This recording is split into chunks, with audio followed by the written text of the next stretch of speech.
우리가 예수님과 친밀히 동행하고자 하는 마음을 가지고 있지만 실제로 그 일은 그냥 저절로 이루어진다고 말할 수는 없습니다. 정말 마음에 사모하고 갈망하는 마음이 가장 중요한 요소이지요. 그런데 그 중에서도 더욱 중요한 것이 믿음입니다. 예수님이 나와 함께 계시다는 그 분명한 믿음이 예수님과 친밀히 동행하게 되는 모든 것을 결정합니다. 우리 속에 갈망도 사실 그 믿음에서 나온 거죠. 그런데 안타깝게도 예수님이 우리와 함께 계심에도 예수님이 나와 함께 계시다는 것을 온전한 믿음으로 취하지 못하는 분들이 너무 많습니다. 저도 지금까지 그 문제로 인해서 넘어지기도 하고 또 몸부림치기도 했고요. 아마 오늘 오신 여러분들도 그런 일들을 겪으시고 있을 거고 온라인으로 이 집회에 참여한 모든 분들의 문제이기도 할 겁니다. 거기서부터 예수님과 동행하는 것이 참 어렵다는 말이 나오는 거예요. 그리고 사명의 길에서 자꾸 뒷걸음질하게 되는 겁니다. 코로나가 확산되었을 때 그때 기독교 대학의 교수님들 한 10분과 함께 줌 모임을 한 적이 있습니다. 그때 교수님 한 분이 마음에 아주 무너진 고백을 하셨어요. 우리가 할 수 있는 게 뭔지 모르겠다는 겁니다. 대학 교수이기도 하고 또 교회에서는 직분도 있지만 이 대학 사회에서 한국 사회에서 한국 교회를 향하여 도대체 우리가 무슨 일을 할 수 있을까요? 그런 질문을 하셨어요. 제가 그때 교수님들에게 예수님을 진짜 마음에 계신 것을 믿으신다면 그러면 당연히 그분은 우리의 왕이시죠. 그거 하나입니다. 여기 10분의 교수님이 정말 예수님이 마음에 계신 것을 믿고 예수님을 왕으로 모시고 산다면 대학 사회에 충격일 것입니다. 이 학교의 학생들, 특히 기독교 학생들은 이보다 더 놀라운 일, 감사한 일이 없을 겁니다. 우리 대학에 예수님을 정말 마음에 모시고 그 예수님이 왕이신 교수님이 10명이나 있다는 것은 얼마나 놀라운 일이겠습니까? 대학 사회, 한국 교회, 이 나라에 10분의 교수님은 주님의 엄청난 은혜의 도구가 되실 수 있습니다. 제가 그 말씀을 이렇게 나눌 때 교수님들의 눈빛이 정말 열리는 것을 느꼈습니다. 무슨 일이 있으려나 봐. 근데 아직까지도 특별한 연락이 없으십니다. 잘 안 되신다고 생각이 들었어요. 예수님이 내 안에 계시고 당연히 계시죠. 그 예수님은 당연히 내 왕이시죠. 머리로는 이렇게 끄덕거려지는데 실제로 예수님을 마음에 모시고 왕으로 모시고 사는 일이 계속 의심이 되고 확신이 거해지지 않는 것이 우리의 문제입니다. 사실 하나님의 부흥을 우리가 그토록 갈망하는데 이미 우리 가운데 하나님의 부흥은 임하여 있습니다. 예수님 그분이 부흥이시잖아요. 예수님이 우리 안에 계시잖아요. 그럼 당연히 우리 가운데 이미 부흥이 임해 있는 거죠. 그런데도 불구하고 예수님이 나와 함께 계신 것을 가까운 가족조차도 잘 모릅니다. 나 하나도 삶이 안 바뀌는데 우리가 어떻게 세상을 변화시킬 수 있겠냐 말입니다. 도대체 왜 이런 문제가 생기는 거죠? 불신앙, 이 불신앙의 굴레, 도무지 믿음으로 이렇게 넘어가지지 않는, 하나님이 주신 은혜는 말할 수 없이 크고 놀라운데도 그것을 온전한 믿음으로 붙잡지 못하는 이 불신앙의 문제가 사명자들의 발목을 잡습니다. 그래서 가정에서나 또는 교회에서나 일터에서 하나님께서 크리스천들을 사명자로 세우시는데 자꾸 뒷걸음질만 하는 것입니다.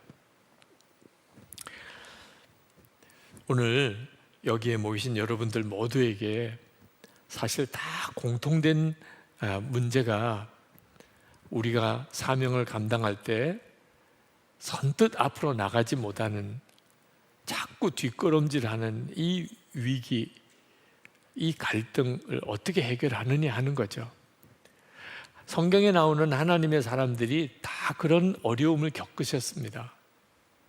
대표적인 분 모세, 그가 나이 80에 하나님의 부름을 받습니다. 애굽에 가서 내 백성을 출애굽시키라, 하나님께서 직접 말씀하셨습니다. 그런데도 모세는 아멘 하고 응답을 못합니다. 하나님을 만난 거죠. 하나님의 말씀을 직접 들은 겁니다. 그런데도 못하겠다는 거예요. 나는 말을 잘 못합니다. 우리 동족들이 나를 믿어주지 않을 겁니다. 나중에는 그냥 무조건 다른 사람 보내시라고. 하나님께서 모세를 세우는 과정이 너무너무 힘드셨어요. 모세는 자기가 약하다고 생각했습니다. 이제 나이 80에 도대체 무슨 힘으로 내 백성을 애굽 바로 왕의 손에서 내가 건져낸단 말이야. 그러나 모세는 자기가 약하다고 생각했던 것이 진짜 문제가 아니었습니다. 모세의 진짜 문제는 하나님을 만나고도 하나님을 믿지 못하는 겁니다. 하나님은 나를 능히 쓰셔서 바로 왕의 손에서 내 동족들을 건져낼 것이다. 그게 믿어지지 않는 거예요. 그래서 끝까지 주저하고 또 주저하는 모세를 봅니다.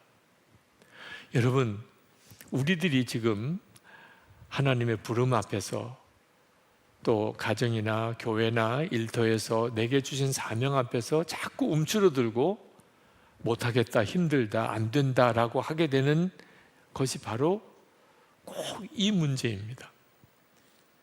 주님을 온전히 믿지 못하는 거예요. 내 안에 와 계신 것을 분명히 알고도 내 연약함, 내 환경의 어려움, 문제에 크다는 것에 계속 눌리는 겁니다.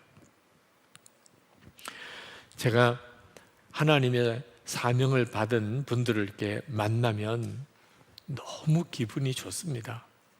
사람이 할 수 있는 일이 아니거든요. 하나님을 위해서 제가 이렇게 살고 싶습니다. 제가 사명을 위해서 이렇게 헌신하고자 합니다. 그때마다 이분도 똑같이 사명의 길에서 뒷걸음질하는 위기와 어려움을 겪을 것이라는 것을 이제는 내다보아집니다. 처음에 그 뜨거움으로 끝까지 가시는 분은 한 사람도 못 봤습니다. 어느 순간에 갑자기 가슴이 식어진 것을 알게 됩니다.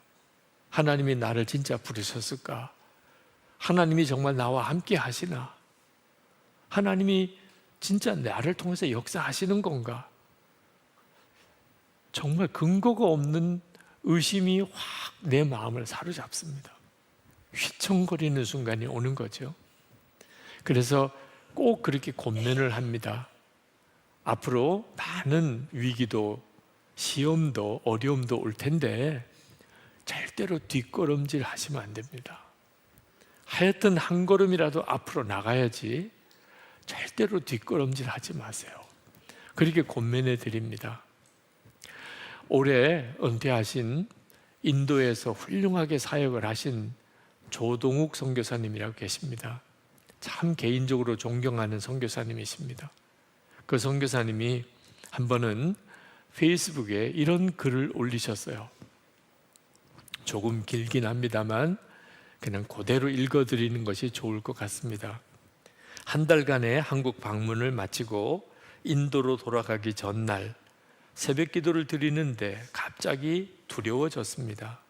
인도에서 지낼 때 하염없이 등줄기를 타고 흐르는 땀은 마치 히말라야 계곡을 타고 내리는 장마철의 황토물을 떠올리게 했습니다. 뜨거운 태양 아래 먼지 낀 시골길을 걷기엔 제 건강이 너무 약해졌습니다. 에어컨이 고장난 선교용 찝차를 타고 산길을 오르는 것도 벅차기만 합니다. 무면허 운전사가 몰던 차에 치여 피투성이가 되어 길에 내동댕이 쳤던 그 기억은 결코 유쾌할 수 없습니다. 그날따라 짓궂게 내리던 장맛비는 제 마음을 너무도 서글프게 적셨습니다. 한때는 인도 땅을 정든 고향처럼 다녔지만 이제는 인도가 두려워집니다. 그러자 내 마음이 이상한 생각이 자리 잡기 시작했습니다. 그래, 인도로 돌아가지 않아도 되는 거야. 꼭 다시 돌아가야 할 이유가 없잖아.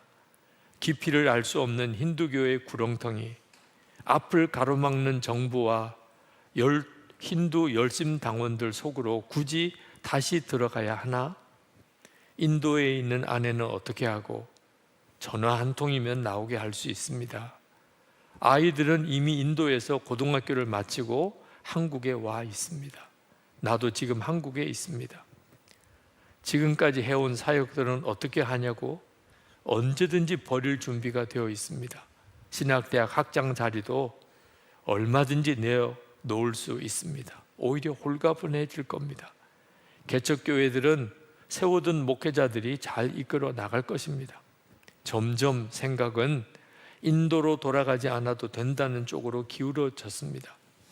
그러나 아무래도 주님의 확답을 들어야 할 것 같아 기도했습니다. 주님, 이제 인도로 돌아가지 않아도 되지요.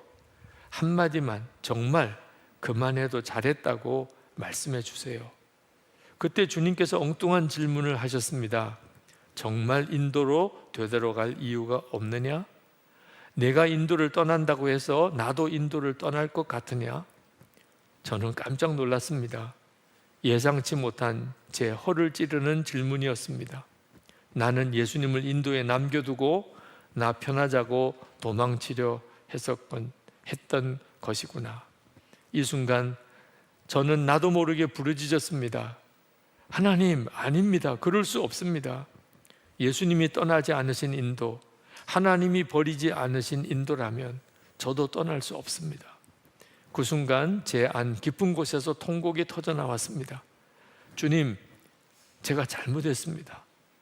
아무 조건 없이 다시 인도로 돌아가겠습니다. 하나님이 사랑하시는 땅, 그 영혼들을 위해 다시 들어가겠습니다. 그날 저는 예수님을 처음 나의 주님으로 모시고 감격의 눈물로 교회 마룻바닥을 적시던 황소 같은 목소리로 드렸던 그 기도를 다시 올려드렸습니다. 참 귀한 종, 제가 지금까지 만나본 분들 중에 아마 가장 귀한 하나님의 종이라고 생각되는 이분도 휘청거리는 순간이 왔었던 거죠. 정말 뒷걸음질하게 될 그런 상황이 왔던 거예요. 그런데 정말 주님을 만나게 되니까 그 길에서 다시 나갈 힘을 얻게 되신 겁니다. 지금 우리에게 필요한 것은 우리와 정말 함께 계시다고 하시는 그 주님을 진짜 만나는 겁니다. 은혜를 그렇게 받고도 여전히 우리를 묶고 있는 이 불신앙, 그 불신앙의 눈을 뜨게 되는 것입니다. 여러분, 아무리 사명이 힘들고 상황이 어려워도 주님이 나와 함께 계신 것이 진짜 믿어지게 되면, 그러면 어려움이 아무런 문제가 되지 않습니다.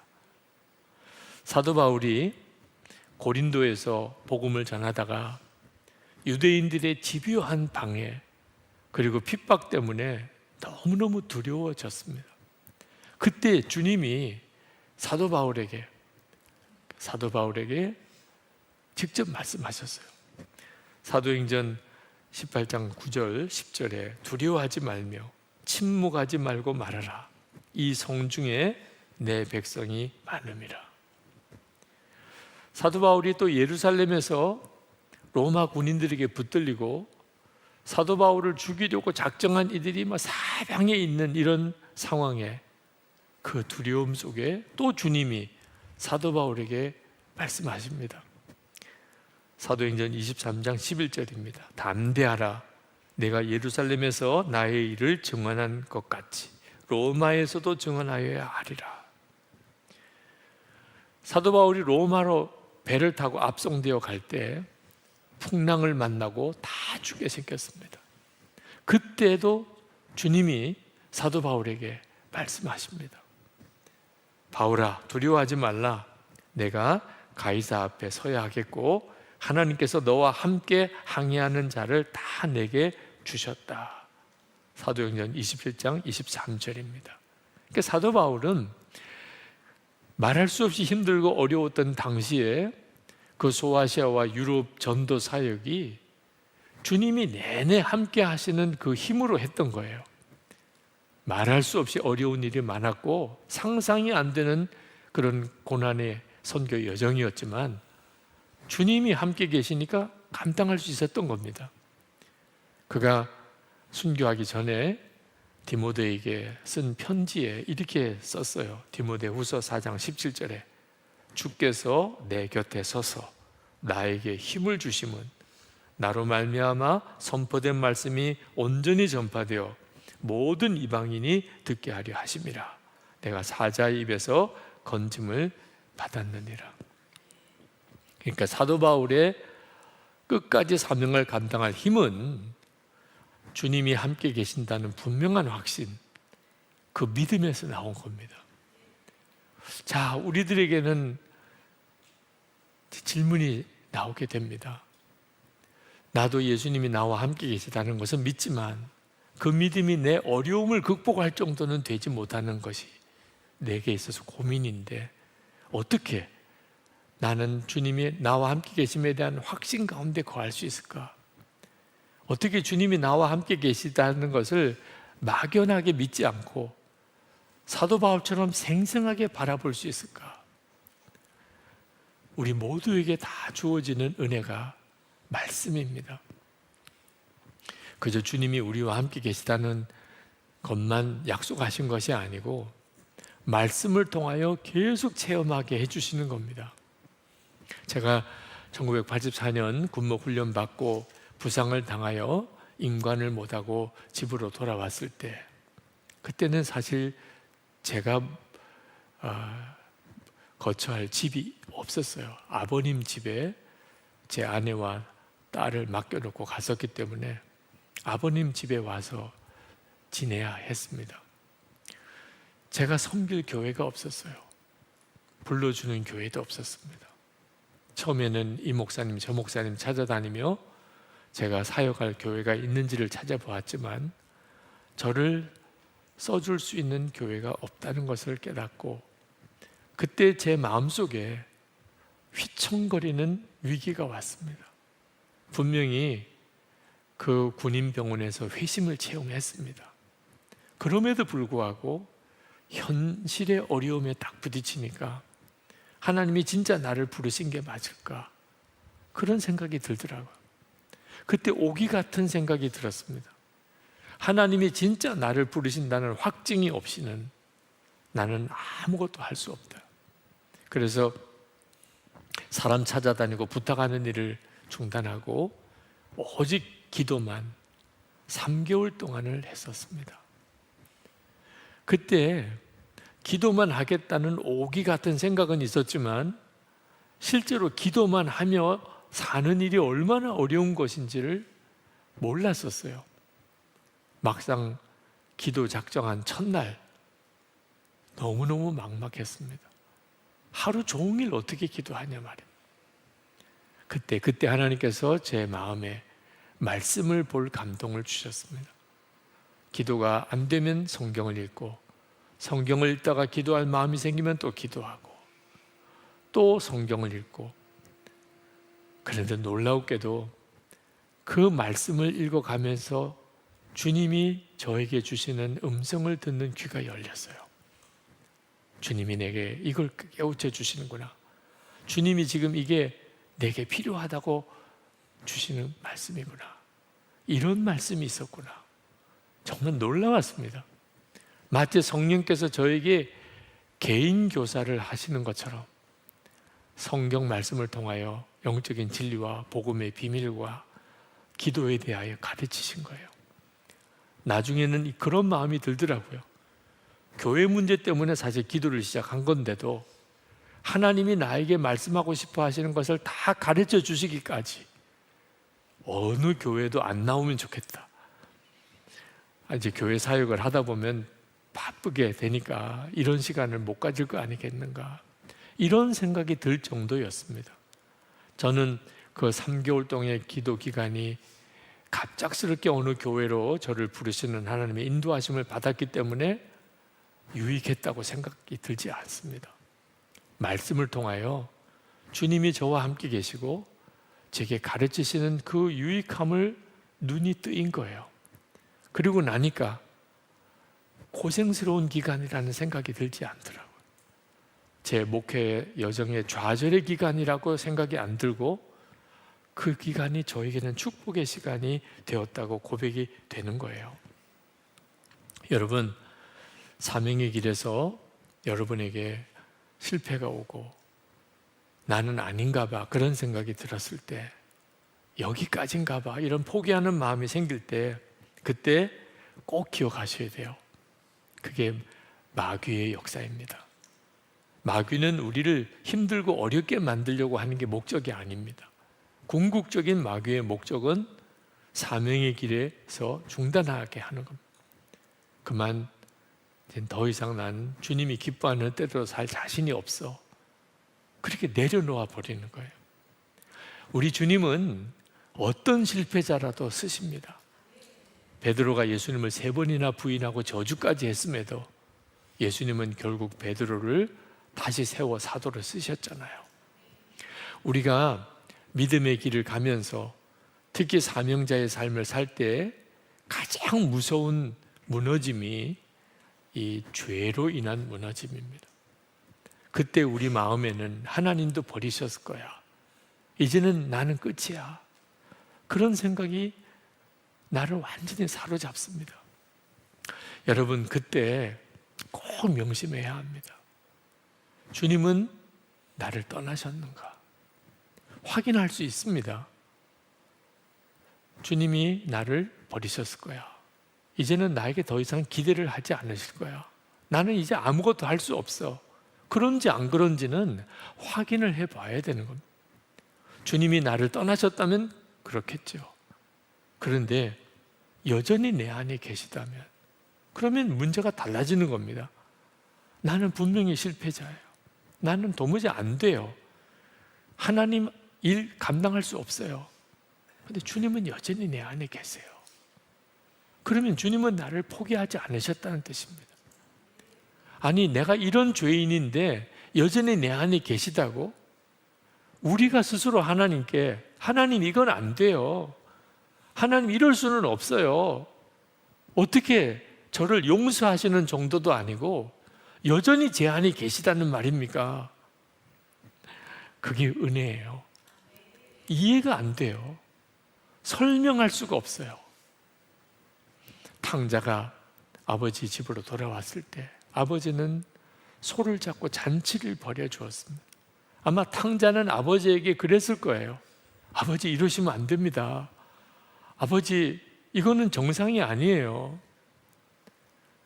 그게 은혜예요.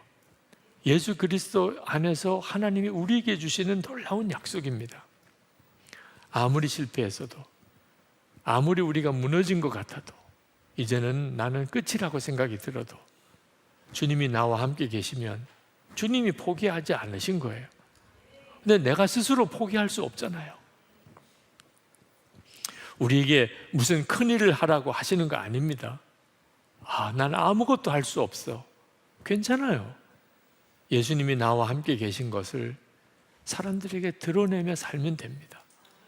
그게 우리에게 허락한 가장 큰 사명이에요. 우리 선한목자교회 목사님들과 함께 무엇이 목회를 잘하는 것인가, 목회자 세미나를 할 때 결론이 우리가 예수님과 동행하는 것을 교인들에게 보여주는 것이다.